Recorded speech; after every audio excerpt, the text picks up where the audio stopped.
Leïla.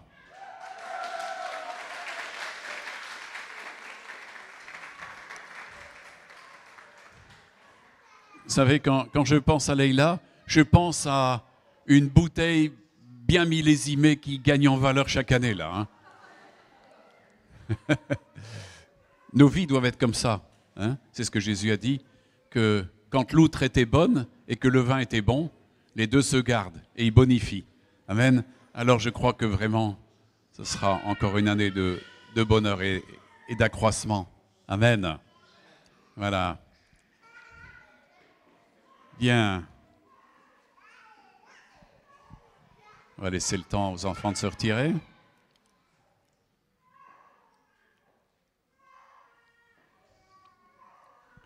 Il y en a qui revendiquent encore, toujours, qui sont toujours jamais satisfaits. Voilà, il n'y a pas d'annonce spéciale. Même si c'est l'été, on n'est pas en congé. Avec le Seigneur, on est toujours dans la course. Et les travaux continuent, comme vous le voyez. Et je remercie encore tous ceux qui participent d'une manière ou d'une autre à cet effort. Et à ceux qui donnent aussi de leurs ressources pour que l'Église puisse avancer et fonctionner.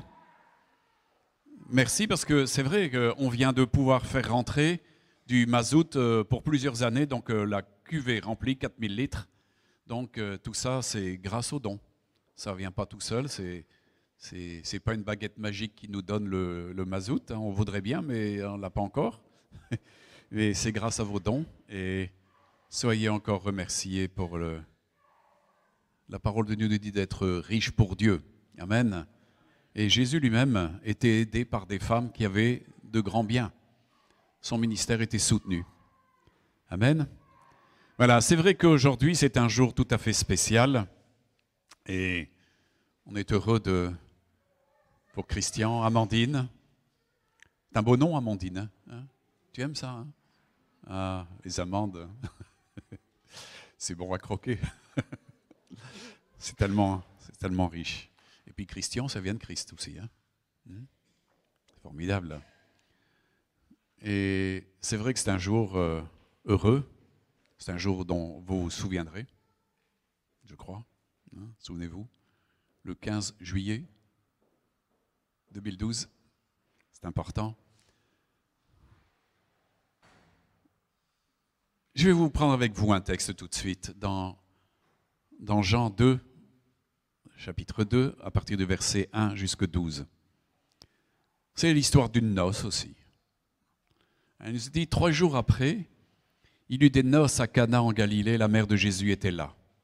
Et Jésus fut aussi invité aux noces avec ses disciples. Le vin ayant manqué, la mère de Jésus lui dit, ils n'ont plus de vin. Jésus lui répondit, femme, qu'y a-t-il entre moi et toi? Mon heure n'est pas encore venue. Sa mère dit au serviteur, faites ce qu'il vous dira. Or, il y avait là 6 vases de pierre destinés aux purifications des Juifs et contenant chacun 2 ou 3 mesures. Jésus leur dit, remplissez d'eau ces vases et les remplirent jusqu'au bord. Puisez maintenant, leur dit-il, et portez-en à l'ordonnateur du repas. Et ils en portèrent. Quand l'ordonnateur du repas eut goûté l'eau changée en vin, ne sachant d'où venait ce vin, tandis que les serviteurs qui avaient puisé l'eau le savaient bien, eux, il appela l'époux et lui dit, « Tout homme sert d'abord le bon vin, puis le moins bon, après qu'on s'est enivré. Toi, tu as gardé le bon vin jusqu'à présent. » Tel fut à Cana en Galilée le premier des miracles que fit Jésus. Il manifesta sa gloire et ses disciples crurent en lui. Après cela, il descendit à Capernaum avec sa mère, ses frères et ses disciples, et n'y demeurèrent que peu de jours. Jésus a une entrée en matière, une entrée de ministère tout à fait particulière. En réalité, comme Jésus l'a dit à sa mère, son heure n'était pas encore venue, mais néanmoins, il était de Galilée, sa mère était de Galilée, et ce mariage se passait en Galilée puisque c'était à Cana. La mère de Jésus a été invitée, et par la même occasion, on a invité Jésus, et puis Jésus avait depuis quelques jours toute une flopée de disciples avec. Il y en avait 12. Et du coup, les amis des amis sont aussi les amis. Et en fin de compte, ça devient une grande noce. Et comme il y a beaucoup de monde, eh bien, à un moment donné, il n'y a plus de vin. C'était mal calculé pour le mari. L'ordonnateur était très embêté. Et Marie a pris conscience de cela et a demandé à Jésus, ils n'ont plus de vin. Et Jésus répondit, femme, qu'y-a-t-il entre moi et toi? Mon heure n'est pas encore venue. C'est pas encore le temps des miracles. C'est ça que ça veut dire. C'est pas encore le temps où j'interviens. J'ai pas encore reçu d'ordre du Père. Mais sa mère a une bonne attitude. Et je crois que c'est la meilleure prédication que Marie ait pu faire et qui retentit encore jusqu'à nous. Sa mère dit au serviteur, faites ce qu'il vous dira.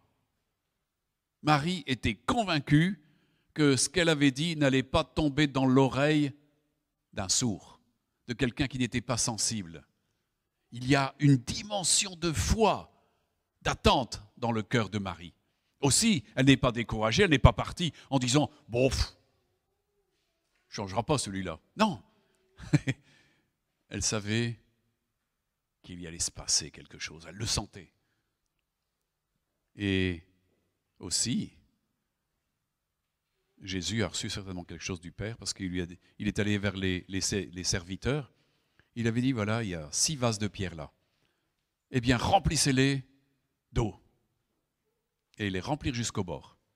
Il dit, puisez maintenant et donnez-en à l'administrateur, à l'ordonnateur du repas. Ils emportèrent et là, on s'est aperçu que l'eau qui était changée en vin, c'était le meilleur des vins. C'était un vin comme il n'en existait pas.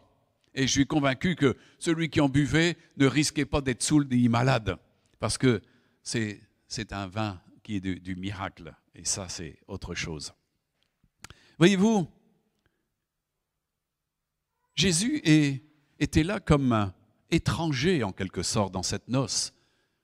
Il y avait là au milieu d'eux le Fils de Dieu, Jésus de Nazareth, le Fils du Dieu vivant, venu dans la chair d'un homme, venu pour sauver le monde, et il était là invité au milieu d'une noce et personne ne le connaissait. Et personne ne savait ce qu'il allait faire. Et lui, quand il l'a fait, il n'a pas dit « c'est moi Jésus, c'est moi le Fils de Dieu ». Il était en réalité très anonyme. Il n'a pas fait d'éclat. En réalité, je crois que c'était pour ses disciples. Il nous est dit que, tel fut à Cana au verset 11, le premier miracle que fit Jésus, il manifesta sa gloire et ses disciples crurent en lui.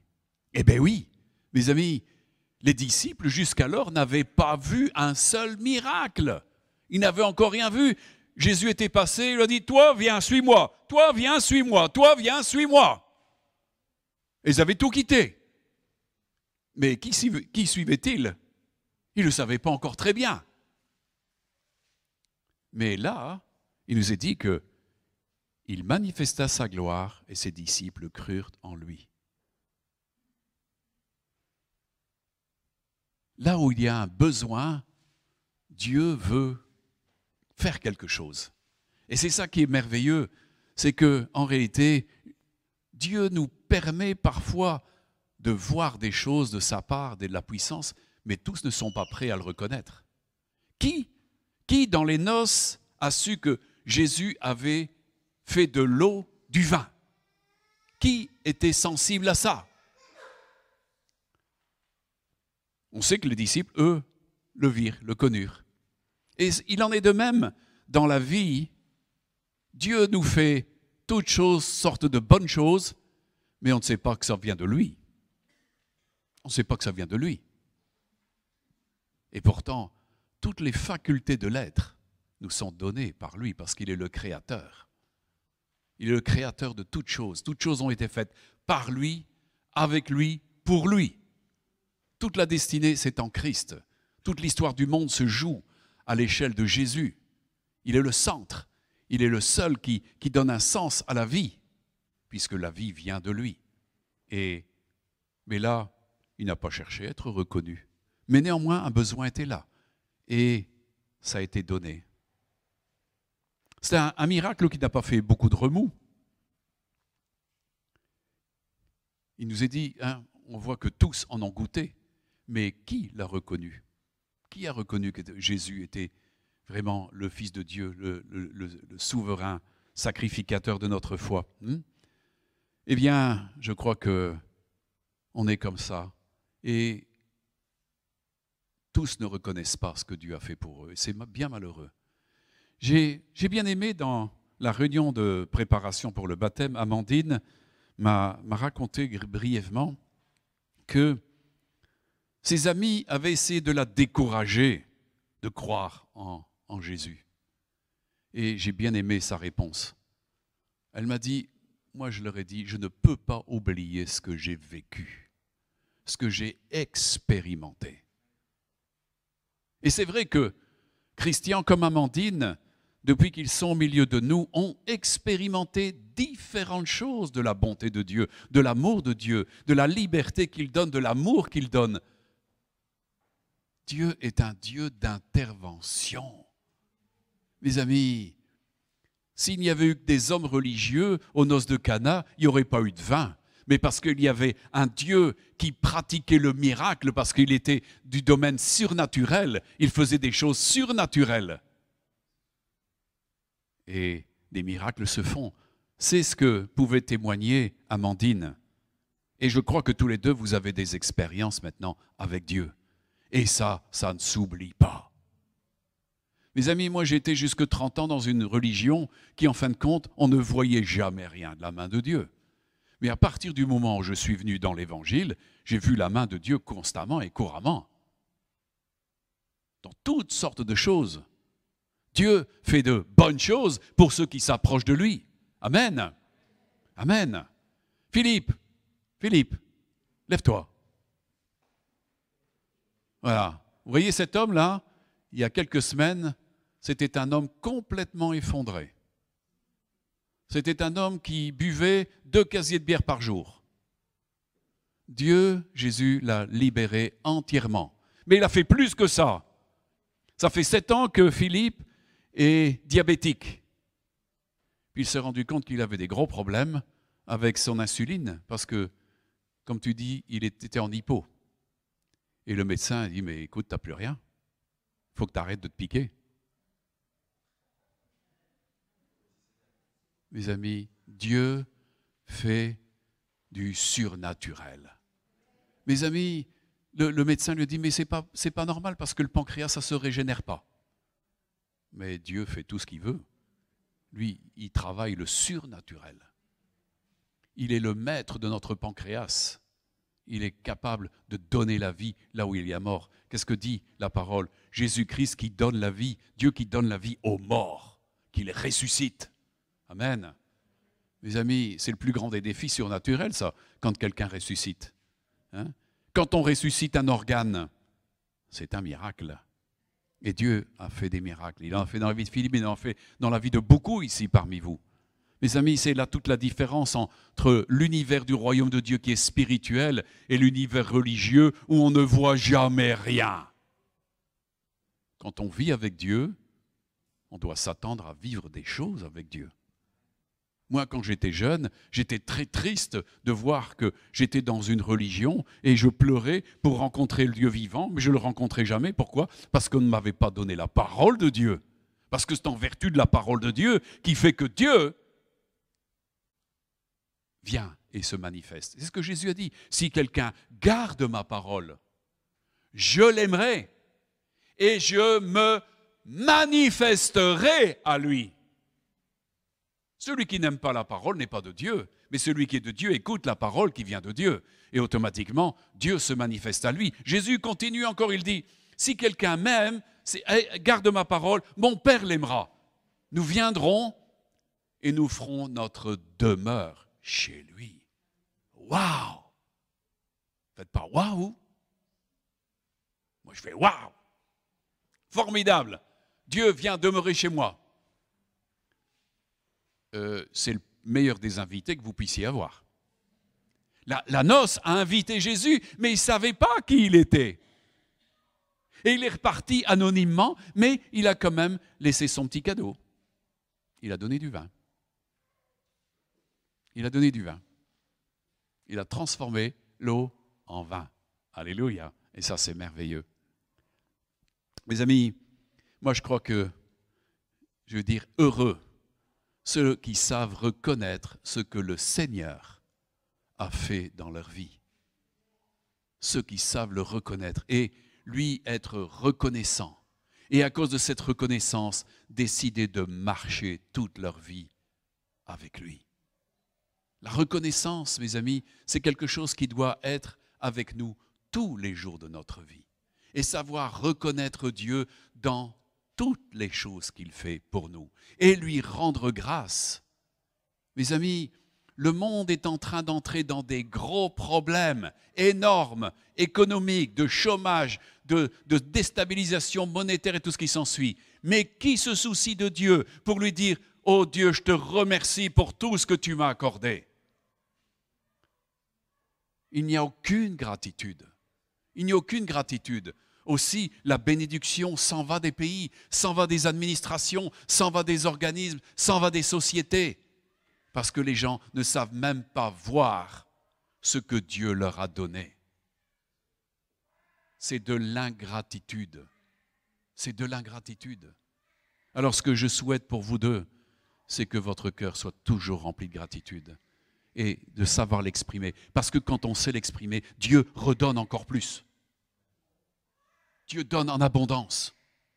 Dieu donne en abondance à ceux qui savent reconnaître. Mes amis, essayez d'imaginer un peu des enfants à qui leur père et leur mère leur donnent tout et qui ne disent jamais merci. Quelle est la position de du père et de la mère vis-à-vis de ces enfants qui ne sont même pas reconnaissants et qui se tournent vers des étrangers pour aller après eux alors que leur père et leur mère leur ont tout donné. Ben, le père et la mère, qu'est-ce que c'est? Il dit, mais ce ne sont pas mes fils, ce ne sont pas mes filles. Mais ceux qui sont reconnaissants, automatiquement, il y a de la part de Dieu de l'amour en retour. Et l'amour est versé dans nos cœurs. Et ça, c'est tellement bon d'avoir ça. Amen. Ah, mes amis, la reconnaissance, c'est quelque chose qui permet cette dimension de fidélité qui va au-delà de tout, qui permet de persister, permet de résister. Vous savez, il n'y a rien de facile dans la vie. Et Jésus l'a dit, celui qui croirait en lui aurait des tribulations dans ce monde. Mais celui qui sait être reconnaissant, Dieu va le fortifier parce qu'il le connaît. Quand Dieu connaît quelqu'un et que la personne connaît Dieu, il y a un échange, il y a des liens qui se créent, il y a une amitié, il y a de l'amour, il y a des liens forts qui s'établissent. Et ça résiste. Mes amis, vous savez, l'homme est prompt à anéantir ce que Dieu veut susciter. Et les pharisiens sont venus avec des questions vicieuses auprès de Jésus. Dans Matthieu 19, à partir de versets 3 à 9, il nous est dit, les pharisiens l'abordèrent. Les pharisiens étaient une secte religieuse de l'époque. Il y avait les sadducéens, les zélotes et les pharisiens. Les pharisiens l'abordèrent et dirent pour l'éprouver, est-il permis à un homme de répudier sa femme pour un motif quelconque? Quelconque. Il précise, hein.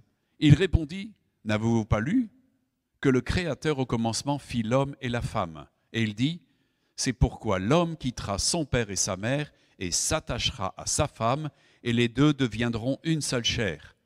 Ainsi, ils ne sont plus deux, mais ils sont une seule chair. Que l'homme donc ne sépare pas ce que Dieu a joint. Pourquoi donc, lui dirent-ils, Moïse a-t-il prescrit de donner à la femme une lettre de divorce et de la répudier? Il leur répondit, c'est à cause de la dureté de votre cœur que Moïse vous a permis de répudier vos femmes. Au commencement, il n'en était pas ainsi. Mais je vous dis que celui qui répudie sa femme, sauf pour infidélité, et qui en épouse une autre, commet un adultère. Les Sadducéens voulaient trouver des motifs de répudier, des motifs de divorcer. Et c'est vrai que on est dans un monde où maintenant les divorces, ça bat les records. Hein, pas vrai? on se demande, quand on voit des gens se marier, combien de temps ils vont tenir. Hein? On pourrait presque faire des paris là-dessus. Hein? Tellement, en fin de compte, beaucoup sont en échec. Et Jésus a précisé qu'il n'y avait qu'un seul motif, parce qu'eux voulaient trouver des motifs. Mais Jésus a dit qu'il n'y avait qu'un seul motif, c'est l'infidélité. Et pourquoi? Pourquoi Jésus le permet? Eh bien parce que justement, ce qui est important, c'est le fait que les deux s'attachent l'un à l'autre et deviennent, comme il le dit au verset 6, ainsi ils ne sont plus deux, mais ils sont une seule chair. Ils sont un. Et on ne fait pas 1 à 3, ni à 4, ni à 5. Les deux ne font plus qu'un. Vous ne faites plus qu'un. Et c'est pour ça que cette unicité est protégée par les dimensions de l'alliance du mariage. Une alliance, c'est des choses qui nous protègent, qui nous unissent, qui nous permettent de marcher d'une même façon. Et cette unicité est tellement voulue de Dieu. Ils ne deviennent qu'une seule chair. C'est pour ça qu'à partir du moment où quelqu'un est infidèle, eh bien, il y a cause de divorce. C'est la seule manière où Jésus reconnaît le divorce. C'est de pouvoir donc quitter quelqu'un qui est infidèle. Parce qu'on n'est pas prêt, en fin de compte, à faire une alliance avec quelqu'un qui va voir d'autres personnes, pas vrai? Ça n'est plus un, cela. Ça n'est plus être un. Alors, mes amis, il est important que ce côté unique du mariage soit protégé. Mes amis, beaucoup de gens se marient, mais en réalité, déjà, ils ne font pas un. Auparavant, on avait des fiançailles qui étaient relativement longues et qui permettaient à l'un et à l'autre de se connaître, de s'apprendre, d'apprendre les idées, d'apprendre la façon de voir et tout ce qui s'ensuit. Donc on apprenait vraiment à se connaître de manière à faire un pas en connaissance de cause. Maintenant, si vous allez à Las Vegas, vous pouvez vous marier et vous divorcer le même jour. Hein, je ne sais pas ce que ça vaut comme mariage, mais ça me semble pas très correct. Faire un. Qu'est-ce que c'est que faire un? Est-ce que vous êtes posé la question, qu'est-ce que ça veut dire que faire un? C'est une bonne question. C'est un ensemble. C'est tout ce qui compose la vie, qui devient un intérêt commun. Nos pensées, notre vision, nos espérances. Tout converge afin d'avoir un même cœur, une même pensée, une même vision, un même objectif. Dieu aime cela parce que Dieu n'est pas le Dieu de toutes sortes de choses, mais il a des vues très précises. Et quand il les met dans nos cœurs, eh bien, on a de plus en plus, comme on dit, d'atomes crochus ensemble. On se connaît de mieux en mieux. On s'apprécie de mieux en mieux. On s'aime de mieux en mieux. On se supporte de mieux en mieux. On se pardonne de mieux en mieux. On progresse. Il y a une progression. C'est ça, être un. Être un, c'est faire tout pour rester un. Beaucoup de gens, dans les mariages, tout de suite font vite deux. Hein?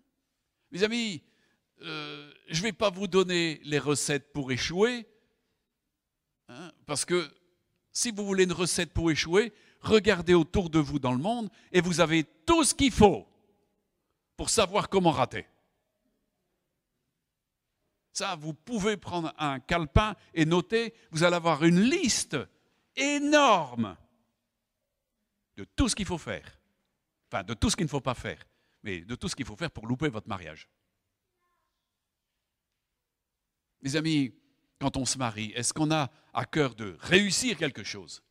Moi, je sais que quand je me suis marié avec Robbie, le soir de notre mariage, j'ai dit, voilà, on est partis ensemble pour toute la vie et on va réussir.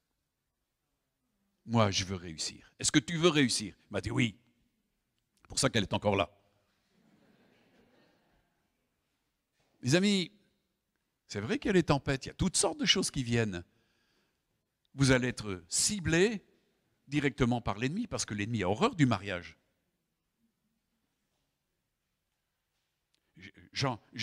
Paul, dans sa prédication, il dit si vous voulez vous marier, vous ne faites pas un péché, c'est une bonne chose. Voilà.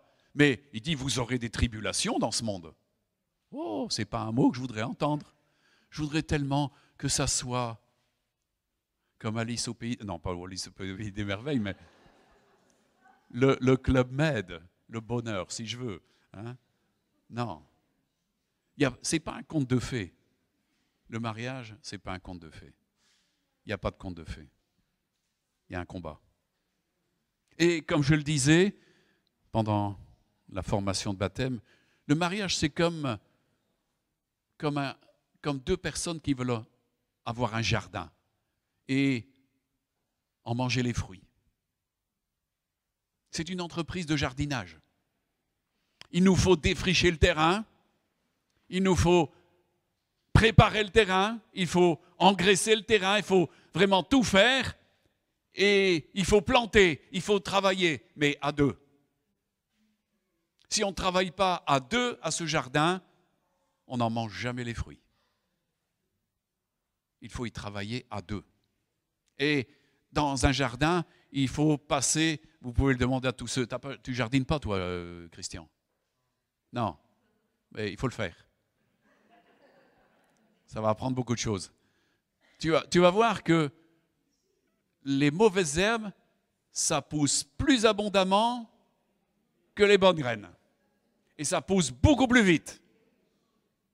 Tu ne dois pas prendre de soin, tu ne dois pas les pulvériser pour qu'elles aillent mieux, les mauvaises herbes, elles poussent toutes seules. Tandis que le bon, il faut vraiment l'entretenir et énormément le protéger. Il en est comme ça de la vie. Le mariage, c'est comme ça. Si vous voulez en manger les fruits, il faut vous lever dès le matin et jusqu'au soir, travailler à ce que ça soit bien établi. Si on ne veut pas le faire, eh bien, vous savez, c'est ça le malheur, c'est que beaucoup sont égoïstes et pensent que ça ne doit venir que de un. Non, c'est à deux. Le mariage est à deux. On se marie à deux.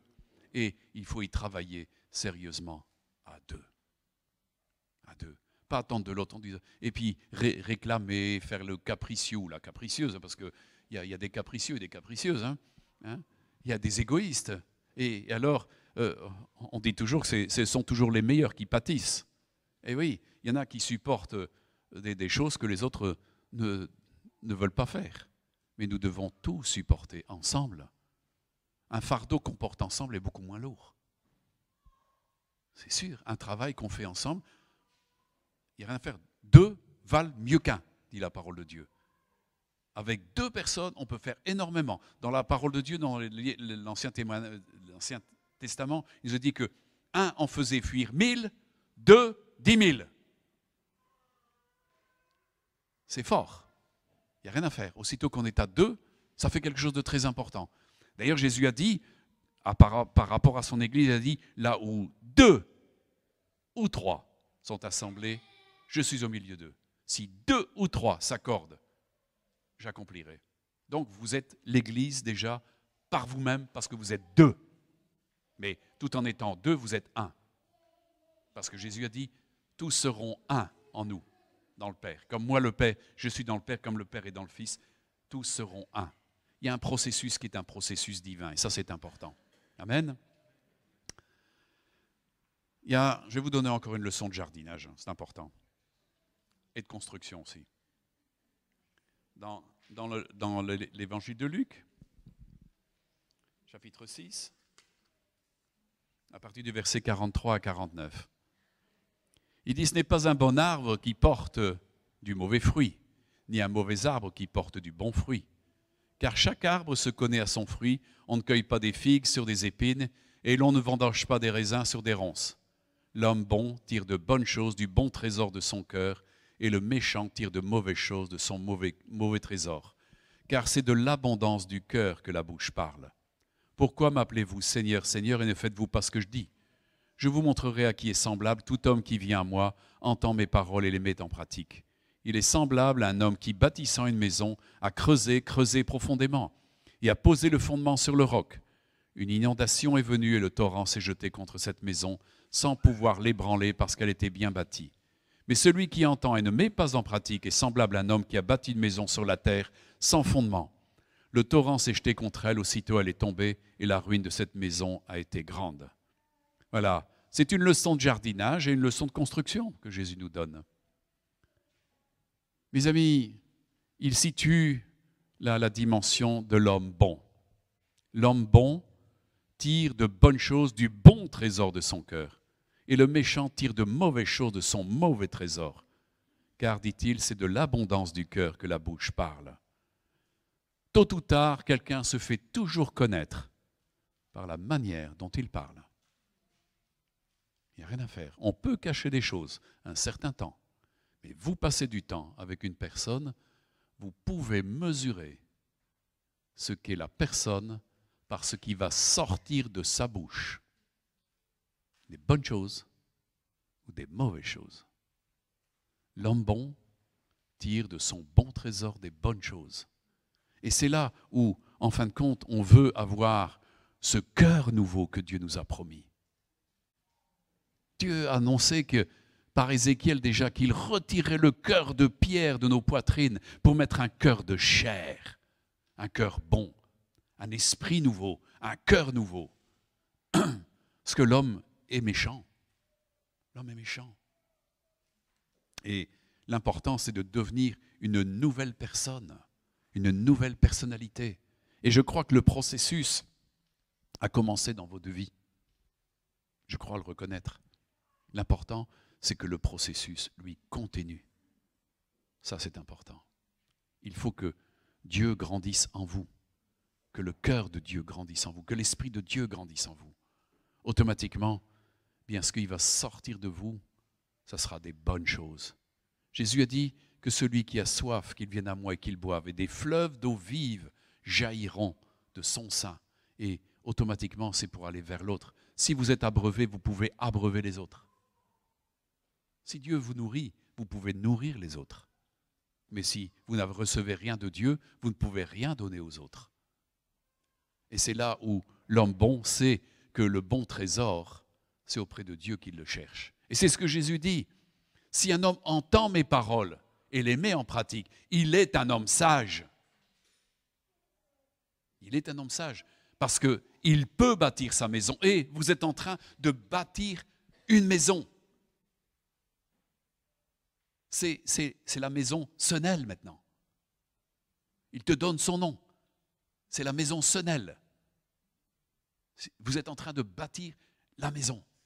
Dans l'Ancien Testament, on parlait des maisons des patriarches. Toute la maison de Joseph, la maison d'un tel. C'est la maison. Vous êtes en train de bâtir une maison. L'important, c'est qu'elle soit bâtie sur le roc. Et le fruit qu'elle va porter va être déterminant pour sa croissance ou sa destruction. Jésus a dit, vous m'appelez Seigneur, Seigneur, et pourquoi vous ne faites pas ce que je dis? Moi, je suis choqué de voir que des personnes parfois reçoivent un enseignement pendant des années, mais ils ont mis de côté des choses importantes de la justice de Dieu. Mes amis, j'aurai l'occasion de revenir sur la prédication de lundi que Leïla a introduit sur le mystère de l'iniquité. Le mystère de l'iniquité fonctionne. C'est un principe qui fonctionne à notre insu.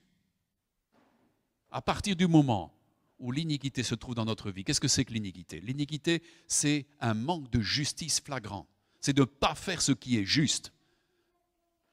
Vous savez, beaucoup de chrétiens pensent qu'être chrétien, c'est simplement s'empêcher de pécher. Mais le véritable chrétien, c'est celui qui accomplit la volonté de Dieu. Il y a le péché de commission et le péché d'omission. Et la majorité du peuple chrétien pêche davantage par omission, donc en omettant de faire. C'est comme Jésus le dit, pourquoi vous ne faites pas ce que je vous dis de faire? Jésus a dit, il est important de faire tout ce qui est juste. À partir du moment où nous ne faisons plus ce qui est juste, l'amour de Dieu, qui est versé dans nos cœurs par le Saint-Esprit, ne nous nourrit plus. Automatiquement, notre cœur se dessèche. Et nous n'aimons plus les autres. Nous n'aimons plus notre conjoint. Et des gens qui s'étaient bien aimés, tout d'un coup, voient l'amour disparaître de leur vie. Mes amis, l'amour, le réel amour vient de Dieu. C'est Dieu qui verse dans nos cœurs l'amour. Il ne faut pas confondre avec l'amour qui est manifesté dans le monde, qui est un amour plein de cupidité, qui est plein d'égoïsme, qui est plein de favoritisme, qui est plein d'hypocrisie, qui est plein de capture de l'autre, de manger l'autre simplement, de vider l'autre. L'amour de Dieu est altruiste. L'amour de Dieu donne, sans attendre en retour. Dieu donne, donne. Mais celui qui est, je vais dire, réglo dans la dimension de la justice, dans toutes les dimensions de justice, automatiquement, il est approvisionné par l'amour de Dieu. Savez-vous que même des gens qui ne sont pas convertis dans le monde, mais qui pratiquent la justice, reçoivent et manifestent de l'amour. Et ils sont d'une certaine manière protégés, alors qu'ils ne connaissent même pas Dieu. Vous savez, Dieu a un pouvoir qui nous dépasse. Et il donne à ceux qui ont un désir de justice, qui sont justes dans toute leur application. Et il est important que dans votre couple, tout soit juste. Si vous êtes juste l'un avec l'autre, si vous pratiquez ce qui est juste, l'amour de Dieu va toujours venir dans vos cœurs et vous pourrez toujours vous aimer et surmonter toutes les épreuves de la vie. Mais si l'amour de Dieu s'éloigne de vous, vous vous déchirerez, vous vous disputerez, vous vous haïrez. C'est le mystère de l'iniquité. La parole de Dieu nous dit que le mystère de l'iniquité qui agit dans le monde, c'est un esprit qui agit et qui retire tout amour. L'amour du plus grand nombre se refroidira, dit la parole de Dieu. C'est parce que la pratique de la justice n'est plus faite. Il est important de comprendre cela. Parce que si vous êtes injustes l'un envers l'autre, vous allez vous déchirer, vous allez vous haïr. Quand Adam et Ève ont péché, ils ont commencé à se haïr, se disputer l'un l'autre. Caïn et Abel, on s'en disputait. Pourquoi il n'y avait plus de justice. Jésus a dit, occupez-vous du royaume de Dieu et de sa justice. Recherchez le royaume de Dieu et sa justice et vous aurez tout le reste par au-dessus, y compris l'amour, y compris la bonté, y compris toutes les capacités, toutes les vertus. Dieu verse en nous. Mes amis, qu'est-ce que c'est que le christianisme? Qu'est-ce que le christianisme? Paul l'a signifié clairement. La révélation qui a été cachée pendant des siècles, mais qui est révélée à ceux qui aiment Dieu, c'est Christ en vous, l'espérance de toute la gloire de Dieu.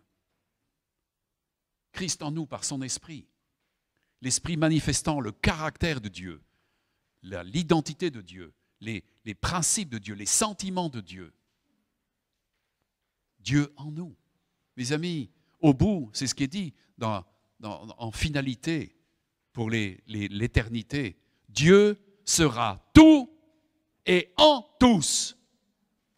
Ça, c'est la conclusion finale. Pourquoi? Mais parce que c'est ce qui était à l'origine. Dieu était dans l'homme et pouvait permettre à l'homme de faire tout ce qu'il avait à faire. Amen. Et ça, c'est merveilleux. C'est merveilleux. Nous avons un Dieu qui travaille à nous remplir de bonnes choses. Et c'est ce qu'il veut faire pour vous deux. Il veut vous donner des bonnes choses. Il veut investir. Dieu agit en nous, au-delà de tout ce que nous demandons et pensons. Il suffit de le laisser faire. Mais il y a un conflit. L'homme ancien, l'homme nouveau. La femme ancienne, la femme nouvelle. Vous avez déjà passé tous les deux par une certaine somme d'expérience qui vous permettent déjà d'apprécier ce qui était ancien et ce qui est nouveau. Et c'est là où il faut saisir cette opportunité de vouloir aller à la rencontre, à la recherche de tout ce qui est nouveau. Dieu dit, moi je fais toutes choses nouvelles. Dieu, ce n'est pas un réparateur, ce n'est pas un brocanteur, ce n'est pas quelqu'un qui répare les vieilles affaires. Non, il dit, moi je fais toutes choses nouvelles.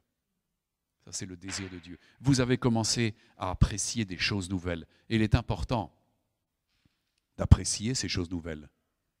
Comme Philippe nous l'a dit, il apprécie ce que Dieu a fait. Ce sont des choses nouvelles. Il est en train de te donner une vie toute nouvelle. L'important, c'est d'aller à la rencontre de tout, pas seulement de quelque chose.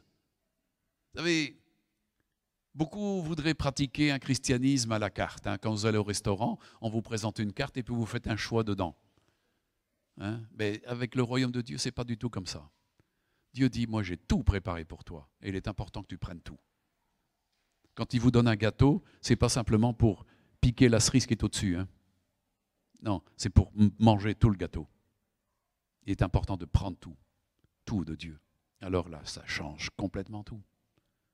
Il est important de saisir toute la vie. On ne peut pas saisir en partie la vie. On ne peut pas saisir en partie une bénédiction. Il est important de saisir toute la bénédiction. Dieu vise l'excellence. Dieu vise une dimension de plénitude. Qu'est-ce que dit la parole ?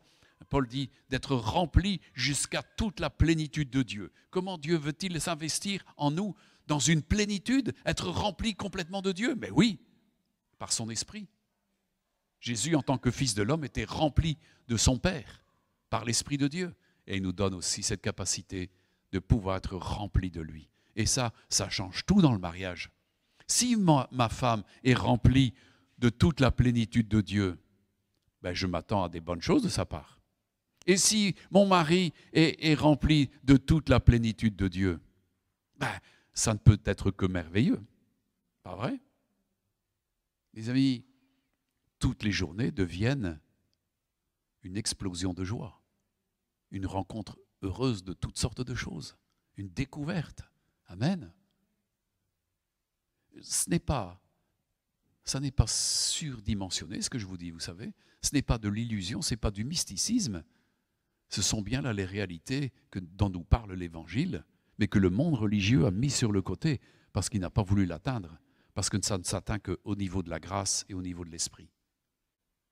En désirant le royaume, en cherchant le royaume. Amen. C'est important. Le mariage est une marche et une démonstration d'esprit, comme je venais de vous le dire. Je vais vous prendre avec vous Galates 5, versets 16 à 25. Je dis donc, marchez selon l'esprit, vous n'accomplirez pas les désirs de la chair. Car la chair a des désirs contraires à ceux de l'esprit, et l'esprit en a de contraires à ceux de la chair. Ils sont opposés entre eux, afin que vous ne fassiez pas ce que vous voudriez. Si vous êtes conduit par l'esprit, vous n'êtes pas sous la loi. Or, les œuvres de la chair sont manifestes, ce sont l'impudicité, l'impureté, la dissolution, l'idolâtrie, la magie, les inimitiés, les querelles, les jalousies, les animosités, les disputes, les divisions, les sectes, l'envie, l'ivrognerie, les excès de table et les choses semblables. Je vous dis d'avance, comme je l'ai déjà dit, que ceux qui commettent de telles choses n'hériteront pas le royaume de Dieu. Mais le fruit de l'esprit, c'est l'amour, la joie, la paix, la patience, la bonté, la bénignité, la fidélité, la douceur, la tempérance. Et la loi n'est pas contre ces choses. Ceux qui sont à Jésus-Christ ont crucifié la chair avec ses passions et ses désirs. Si nous vivons par l'esprit, marchons aussi selon l'esprit. Mes amis, ici au verset 22, il nous est parlé des fruits de l'esprit. Le fruit de l'esprit, c'est l'amour, la joie, la paix, la patience. Je vous passe la liste parce que vous pouvez la lire vous-même. Mes amis, ce sont toutes des choses que, en réalité, nous avons avec d'autres personnes. Mes amis, on n'a pas l'amour pour être simplement dire « Oh, j'ai l'amour ». Non, l'amour, c'est quelque chose qu'on donne. C'est quelque chose qu'on partage. On ne peut parler de l'amour de quelqu'un que dans la mesure où il est manifesté. Pas vrai?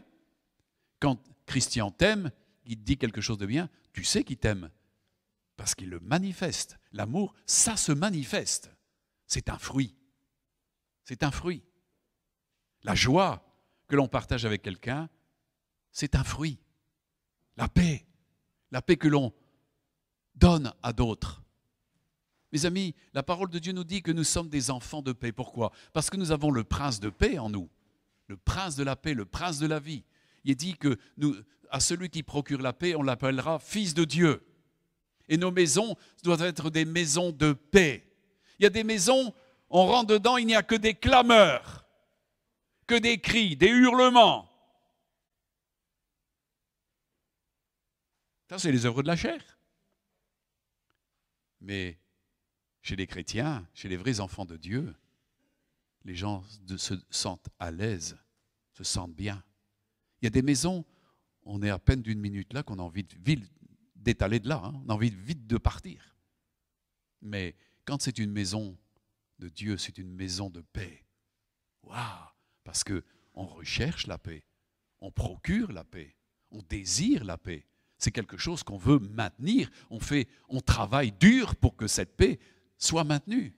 Et pour maintenir cette paix, on pardonne. On se pardonne mutuellement. On se réconcilie. Je ne sais pas combien jusqu'à la fin de votre vie vous aurez à vous pardonner, à vous réconcilier, mais il y aura certainement une grande liste. Alors il ne faut pas vous décourager à l'avance. Hein? L'important, c'est, moi j'ai toujours, quand il y a un problème, si on veut être des enfants de Dieu, il y a une solution. Dieu a la solution à tous nos problèmes. On met le problème sur la table et on le déboulonne ensemble, mais dans la paix, avec le désir de voir les choses évoluer favorablement. Et on ne se désespère pas et on n'accable pas l'autre, on lui pardonne. Pour nous, on a besoin de patience pour nous, mais il faut avoir de la patience pour l'autre. Hein? Jésus a dit, et c'est une bonne chose, faites aux autres ce que vous voulez qu'on vous fasse. Et ne faites pas aux autres ce que vous ne voulez pas qu'on vous fasse. C'est facile, hein? C'est une maxime à retenir. C'est important. Amen? À partir du moment où on connaît ces choses-là, eh bien, on ne se laisse plus entraîner dans des choses qui ne sont pas correctes. Hein? Et puis, on se pardonne. Pourquoi? Parce qu'on veut que son couple vive, que sa maison demeure. Parce qu'on a un but commun. Parce qu'on veut réaliser quelque chose avec. Hein? C'est important. Mes amis, tous ces fruits, eh bien, je peux vous le dire, moi je préfère vivre avec des gens qui manifestent de l'amour, de la joie, de la paix, de la patience, de la bonté, de la bénignité, de la fidélité, de la douceur, de la tempérance, qu'avec des gens qui sont, comme il est dit, hein, impudiques, impurs, dissolus dans leurs mœurs, idolâtres, ça donne à la magie, à l'inimitié, c'est-à-dire à toutes les animosités, les querelles, les jalousies, les animosités, les disputes, les divisions, tout ça, l'envie, l'ivrognerie, les excès de table. Moi, je veux pas passer ma vie avec des gens pareils. Hein? Est-ce que vous voulez ce programme-là? Non, je crois que l'autre programme est nettement mieux. Amen. Et ça, c'est important. Hein? Ah, mes amis, c'est tellement bon ce que Dieu a nous proposé. Vous savez, je vais vous lire encore avec vous 1 Corinthiens 12, à partir du verset 31, pour lire le chapitre 13 en son entier, et puis encore un verset dans le chapitre 14. Aspirez aux dons les meilleurs, et je vais encore vous montrer une voie par excellence. Ça, c'est l'apôtre Paul qui parle. Il dit d'aspirer aux dons les meilleurs, c'est les dons spirituels. Et il en parle abondamment dans le chapitre 12. Et ici, il aborde, donc ça, on dit, je vais encore vous montrer une voie par excellence. C'est une voie d'excellence. Il dit, quand je parlerai les langues des hommes et des anges, ça c'est le parler en langue que vous connaissez maintenant, si je n'ai pas l'amour, je suis du bronze qui résonne ou une cymbale qui retentit. Et quand j'aurai le don de prophétie, la science de tous les mystères, de toute la connaissance, quand j'aurai même toute la foi jusqu'à transporter des montagnes, si je n'ai pas l'amour, je ne suis rien. Et je crois que c'est la version Louis II, pas révisée. Il parle de la charité. La charité, c'est en réalité, c'est l'amour mis en pratique. Quand on parle de la charité, c'est l'amour en pratique. Quand on parle de la charité, hein, mais ici donc, la révisée parle de l'amour directement. Quand je distribuerai tous mes biens pour la nourriture des pauvres, quand je livrerai même mon corps pour être brûlé, si je n'ai pas l'amour, cela ne me sert de rien. L'amour est patient, l'amour est serviable, il n'est pas envieux. L'amour ne se vante pas, il ne s'enfle pas d'orgueil, il ne fait rien de malhonnête, il ne cherche pas son intérêt, il ne s'irrite pas, il ne médite pas le mal. Il ne se réjouit pas de l'injustice, mais il se réjouit de la vérité. Il pardonne tout, il croit tout, il espère tout, il supporte tout. L'amour ne succombe jamais. Que ce soit les prophéties, elles seront abolies, les langues, elles cesseront, la connaissance sera abolie. Car c'est partiellement que nous connaissons, c'est partiellement que nous prophétisons. Mais quand ce qui est parfait sera venu, ce qui est partiel sera aboli. Lorsque j'étais enfant, je parlais comme un enfant, je pensais comme un enfant, je raisonnais comme un enfant. Lorsque je suis devenu homme, j'ai aboli ce qui était de l'enfant.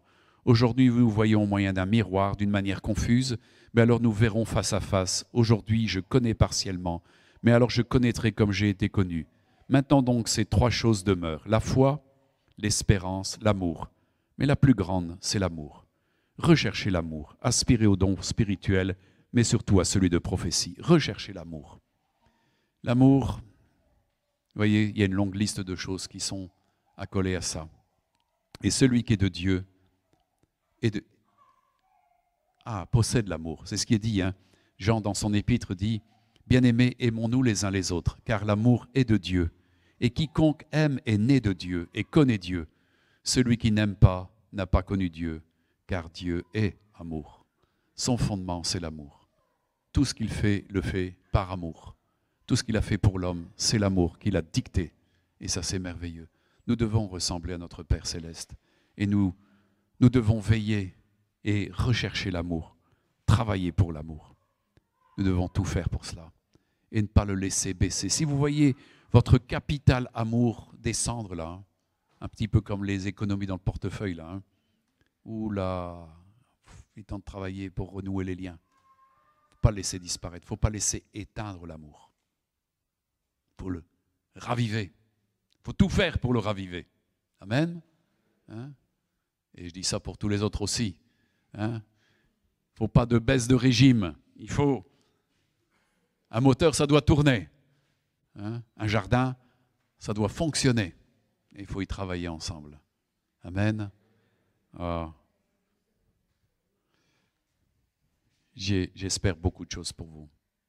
Et j'espère toujours. Vous savez, quand je marie quelqu'un, quand je marie deux personnes, bien sûr. On ne se marie pas tout seul, bien qu'on ne fasse qu'un. Je dis, Seigneur, est-ce qu'ils vont réussir? Est-ce qu'ils vont... et je prie pour vous, je prie pour que tous réussissent. Mes amis, qu'est-ce que ça sera merveilleux de pouvoir venir devant le Seigneur avec nos femmes, nos maris et nos enfants.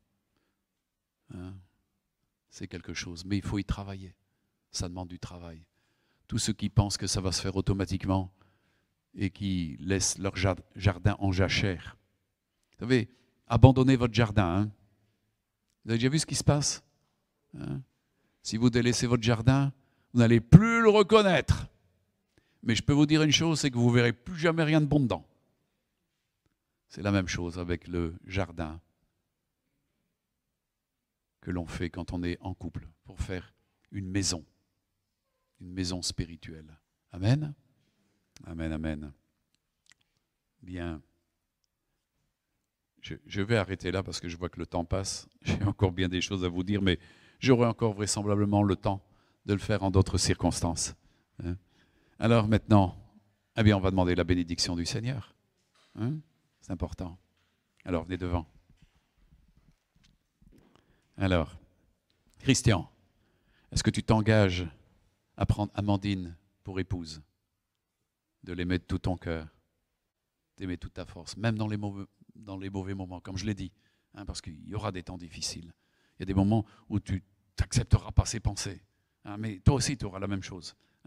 Il y aura des divergences, mais l'important, c'est de se mettre devant Dieu et d'accepter tous les deux, de vivre le meilleur et de chercher le meilleur. Amen.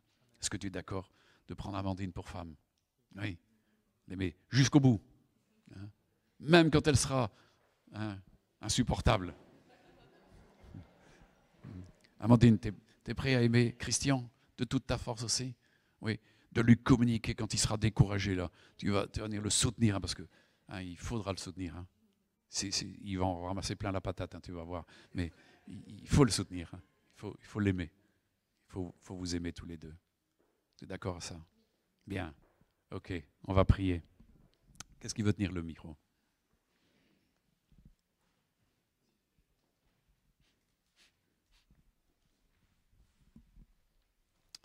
Père bien-aimé, nous te remercions, Seigneur, pour la grâce, l'amour qui a touché la vie de Christian et d'Amandine. Seigneur, tu as fait d'eux des êtres nouveaux qui ont délaissé des choses mauvaises aussi. Seigneur, tu les as délivrés de choses méchantes qui les tenaient. Et tu leur as permis de voir clair. Tu leur as permis de voir ton amour, de te découvrir, de découvrir le royaume et la grâce et les choses de l'esprit, les choses du royaume. Seigneur, tu as un but pour eux, tu as des plans pour eux, tu as des œuvres pour eux, tu as une bénédiction pour eux. Seigneur, viens, je te prie, les unir par ton esprit. Seigneur, c'est toi qui unis avec des liens indissolubles, les liens de l'esprit. Père, touche-les par ta puissance. Viens, Saint-Esprit, unis-les, bénis-les, fortifie-les à tous égards. Viens, Esprit de Dieu, ça soit toi qui les remplisse. Remplis-les d'amour, de l'amour de Dieu, l'un pour l'autre, afin que cet amour triomphe de l'adversité, que cet amour triomphe des difficultés du monde, des échecs aussi, et qu'il puisse chaque fois se relever et avancer, marcher jusqu'au bout, en se donnant la main, en ayant un cœur vrai, sincère pour l'autre. Pas un double cœur, mais un cœur simple, un cœur vrai. Pas deux visages, un seul visage, un seul discours. Seigneur, viens, fortifie-les et accorde-leur de la sagesse. Seigneur, sans la sagesse, on ne réussit pas. Même les meilleures vertus s'époumonnent et s'épuisent si on n'a pas la sagesse. C'est la sagesse qui fait réussir. Père, je te prie de leur donner un esprit de sagesse. Seigneur, c'est des sagesses qui viennent d'en haut, cet amour qui vient d'en haut, cette intelligence qui vient d'en haut.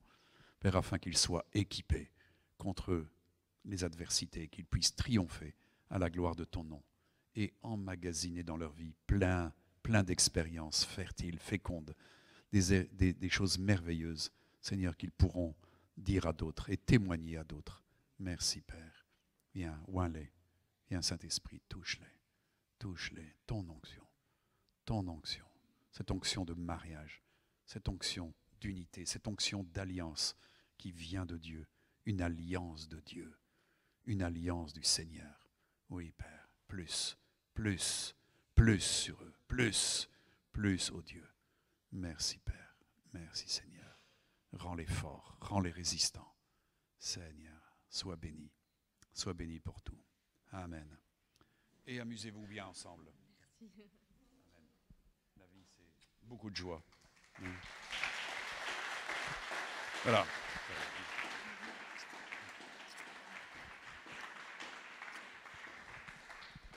Voilà, vous allez pouvoir faire la bise à la mariée et au mari, hein, et leur souhaiter des bonnes choses. Voilà, nos souhaits vous accompagnent, nos désirs vous accompagnent, notre combat vous accompagne. Voilà, que le Seigneur vous bénisse tous. À demain.